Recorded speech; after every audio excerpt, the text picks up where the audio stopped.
France की company सिट्रन के अंदर बहुत सारे लोगों को फिट एंड फिनिश की कमियां फील हुई थी। इन्होंने अब उन सारे लोगों की बातें सुन ली। अब ये लेके आए हैं एयरक्रॉस एक्स, और ये इनका ऐसा वेरिएंट है जिसके अंदर फिट एंड फिनिश में कोई भी कमी नहीं छोड़ी गई। स्टार्टिंग से स्टार्ट कर लेते हैं इसकी ये की से। ये है इसकी कीज कुछ इस टाइप की, और ये बहुत ही ज़्यादा प्रीमियम टाइप की ये कीज बना रखी है, जिसमें कि आपको यहाँ पे अनलॉक और लॉक का ही बटन मिलता है। ऐसा कोई बूट ओपनर वाला बटन नहीं है, लेकिन जो इनका फील और टच है वो काफ़ी अमेजिंग है। और ये सारी चीज़ें दिखती हैं हर एक कार के एलिमेंट से, वो क्या चीज़ कहाँ पे ऐड कर रही है, कहाँ पे नहीं ऐड कर रही, डिटेल में मैं बता देता हूँ। तो सबसे पहले देखो, ये जो ब्रांडिंग है एयरक्रॉस की, इसको कितने अच्छे से यहाँ पे फ्लश डिजाइन के साथ में, बेसिकली क्या है कि बॉडी के साथ में फ्लश हो रहा है। दूसरी चीज की फैला के लिखा हुआ है। तीसरी चीज की ये जो एक्स वाला जो है ना, ये आपको इसी वेरिएंट के अंदर ही मिलेगा।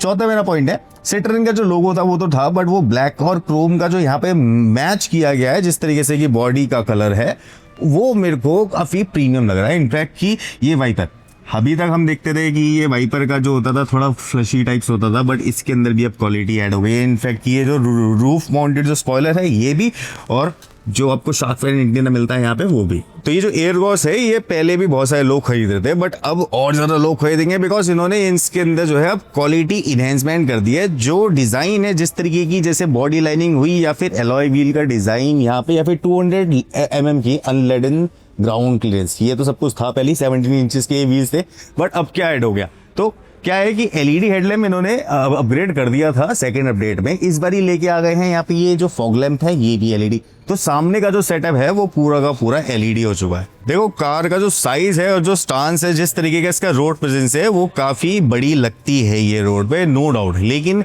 मेरे अकॉर्डिंग अगर मैं इस कार के बारे में बात करूं तो कुछ चीज ऐसी है, जैसे कि ये वाइपर जो है ये नॉर्मल कार वाले हैं, इसको भी अपग्रेड कर देना चाहिए था सिट्रन को, क्योंकि बिकॉज ये जो सिट्रन जो कंपनी है, फ्रांस की कंपनी है, इंडियंस के लिए कार बना रही है, एक अच्छी सोफिस्टिकेटेड कार बना रही है, लेकिन कुछ चीजें क्यों भूल रहे हो। अब जरा इसको ऊपर से देखोगे, ऊपर से, तो यहाँ पे ये सनरूफ वाला, मतलब इसमें top of the line variant के अंदर भी यहाँ पे कोई सनरूफ नहीं है, बट इसके जो कॉस्ट है वो मान लो कि ex showroom top of the line variant का 13.5 लाख रुपए है, जो कि आपको 15.5 से 16 लाख रुपए तक की पड़ेगी। तो उसके अंदर तो मार्केट में और भी बहुत सारे ऑप्शन है, लेकिन अगर आपको सनरूफ नहीं चाहिए किसी के अंदर, अगर आपको ये मेटल बॉडी चाहिए, तो वहां पे ये वाला प्रोडक्ट हो सकता है। एक बार इसके अंदर से देखते हैं कि अंदर क्या क्या चेंज हुआ है। बट उससे पहले ये फ्रंट कैमरा है जो कि ऐसे बाहर की तरफ से लगा हुआ है, बेसिकली ये डीलर लेवल पे ही लगता है, लेकिन हाँ ठीक है कि फंक्शनल है, नो डाउट। अब देखो इसकी ये जो कीज है, इसके अंदर जैसे प्रॉक्सिमिटी सेंसर बोल लो, पैसिव एंट्री बोल लो, वो क्या होती है, अगर कार ये लॉक भी होगी और मैं इसके पास जाता हूँ तो ये अपने आप को अनलॉक कर लेती है। और आपने इसकी सेटिंग्स में जो जो कर रखा होगा कि आपको हेडलैम्प्स ऑन करने हैं, तो वो भी जब जो चीज़ें हैं वो ऑन हो जाएगी। मेरी हाइट है 5'11", कार की हाइट है इतनी अच्छी है, बल्कि है भारी भरकम सी ये जो कार है। लेकिन एक और मैं चीज़ दिखा देता हूँ कि यहाँ से अगर देखोगे तो 3 लोगों के बैठने की अच्छी खासी यहाँ पे स्पेस है। अब ये जो स्पेस है ना, पीछे बैठ के आपको कॉन्फिडेंस आएगा, बिकॉज यहाँ पे देख रहे हो तो ये कुछ ऐसा डिवाइस सा बना रखा है, ये स्पीकर सिस्टम हो, ये वॉल्यूम हो, यहाँ पे इसके विंग्स निकले हुए, एयरप्लेन टाइप इसकी शेप दे रखी है। और कॉन्फिडेंस क्यों आएगा, क्योंकि भैया गर्मी के अंदर ना गर्मी नहीं लगेगी, बिकॉज ये वाले जो वेंट्स है ना ये 3rd रो के लिए हैं। अब आप सोचोगे कि 3rd रो कहाँ आ गई इसके अंदर, तो चलो इस रो की बात बताता हूँ। इस रो के लिए जो एयर वेंट्स है ना वो यहाँ पे है, ये इस रो के लिए।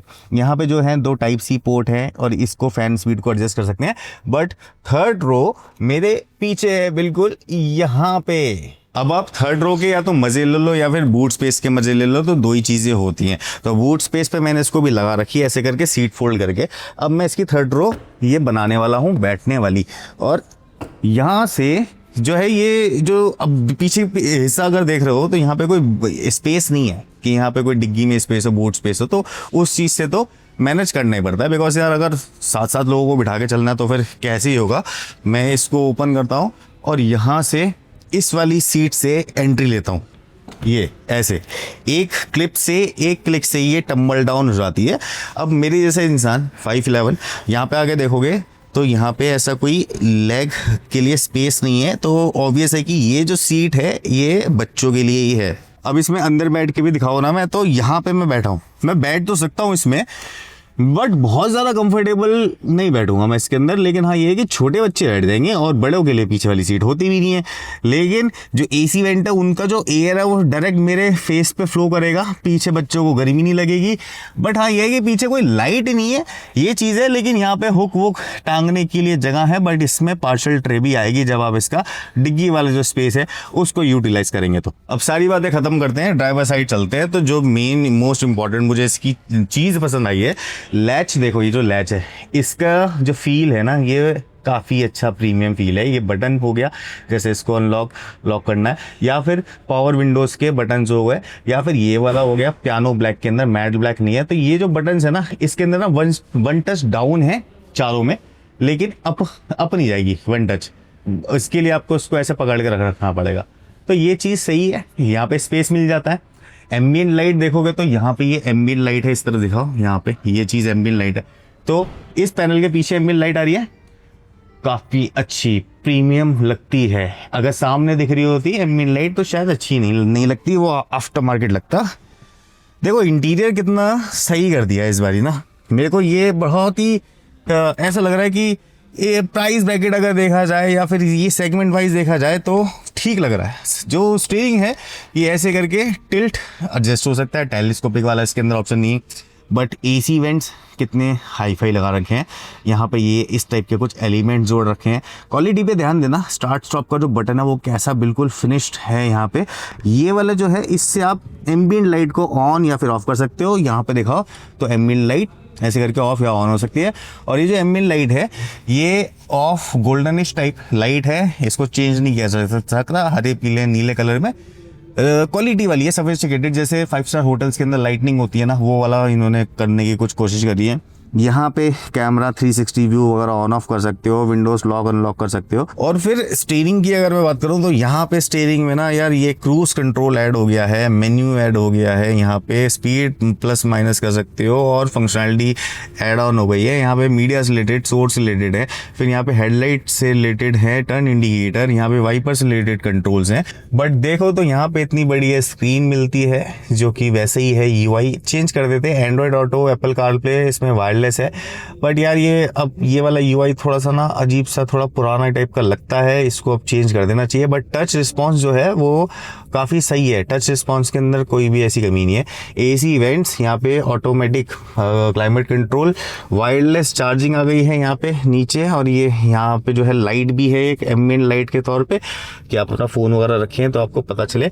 बट वो जो लाइट है वो दिख रही है यहाँ से। बट हाँ अच्छी लग रही है नो डाउट। ट्रांसमिशन यानी कि गियर बॉक्स वो काफ़ी अच्छे माने जाते हैं। CVT कुछ लोगों को अच्छा लगता है, CVT का ही एक अपग्रेडेड वर्जन होता है जिसको टॉर्क कन्वर्टर बोलते हैं। बट CVT के अंदर जो होता है वो बेल्ट सिस्टम होता है और 2 पुलिस होती हैं, और इसके अंदर 2 टरबाइन होती है और बीच के अंदर ऑयल होता है, कंप्रेस्ड ऑयल, जिसको कि आप एक तरीके का हाइड्रोलिक ऑयल बोल सकते हो, जो कि ऐसा कंप्रेस नहीं हो सकता दबाने से। तो जब एक टरबाइन घूमती है तो वो दूसरी टरबाइन को घुमाती है। बट इन ट्रांसमिशन में ना कोई ऐसा वेयर एंड टेयर बहुत जल्दी नहीं होते हैं, बहुत स्मूथ चलते हैं, बहुत अच्छे से चलते हैं और आज की डेट में भी चल रहे हैं।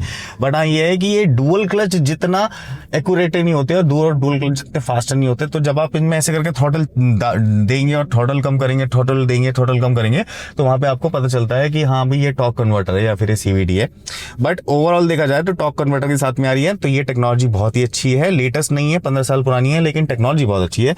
यहाँ पे आपको ये हल्का सा ऐसे करके कर्व मिलता है और ये जो है यहाँ पे स्पेस है, बट यहाँ पे स्पेस ये यूजेबल नहीं है। बट ये जो लाइट आ रही है ना और ये जो डिज़ाइन है ये बहुत ही ज़्यादा इस चीज़ को लग्जरी बना रहा है नो डाउट। यहाँ पे एक LED लाइट आ गई, इस तरफ कोई भी वैनिटी मिरर नहीं और इस तरफ वैनिटी मिरर है विदाउट लाइट। बट ठीक है, इस सेगमेंट के अंदर अगर देखो तो विदाउट सनरूफ वगैरह अगर आपको कार चाहिए 15 लाख रुपए के अंदर या 16 लाख रुपए के अंदर, तो इंटीरियर वाइज और जो जिस तरीके के फीचर सिट्रन दे रही है वो काफ़ी कमाल के हो सकते हैं। देखो इंजन से पहले मैं बता देता हूँ, आजकल है AI का ज़माना, तो इसलिए इसके अंदर भी AI डाल दिया है इन्होंने, जिसको बोलते हैं कार असिस्टेंस। AI ऐसा है कि वो जैसे आप गूगल पे बटन दबा के कुछ पूछ लेते हैं, अलार्म लगा लो, ये कर लो वो कर लो, तो वो आपको असिस्ट करेगा ऐसा।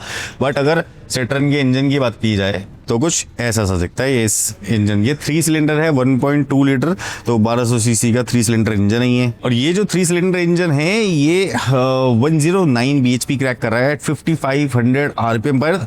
इस हिसाब से देखा जाए तो 3 सिलेंडर इंजन में हमेशा ही वेट बैलेंसिंग को लेके कंपनीज जद्दोजहद करती रहती हैं।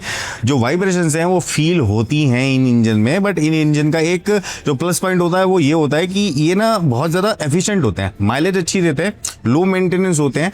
और क्योंकि पार्ट्स कम हो गए, अब एक पिस्टन और एक सिलेंडर ही कम हो गया, तो आपको वेयर एंड टेयर भी इन फ्यूचर कम मिलेगा। अब क्योंकि ये जो इंजन है ये टर्बो चार्ज है, इस वजह से इसके अंदर 205 Nm ऑफ टॉर्क मिल जाता है एट 1750 rpm से ही। मतलब ये बहुत ही स्टार्टिंग की वैल्यू है।